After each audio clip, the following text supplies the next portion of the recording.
कखारु फूल जहाँ शीत दिन ही प्रायतः देखा मिले। तो बहुत दिन पर कखारु फूल देखा मिलता तो देखो देखो मुझे सागे किन नहीं।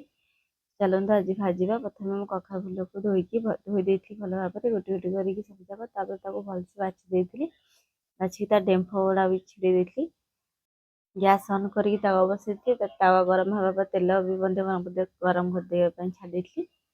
तो आमर तेल गरम है मुझे प्रस्तुत कर चाउल पिठू जो चाउल बतरेकी से अदा रसुण टे जीरा लंका माने बाटिकी तार गोटे पिठ प्रस्तुत करी बास से कखारु फूल बुड़े बुड़े बास छाणा तावा भी पूरा गरम हो जाता। एमती खटखाट टिके करके भजा करदे संगे संगे यहाँ बनवा बहुत सहज खायापी बहुत टेस्टी।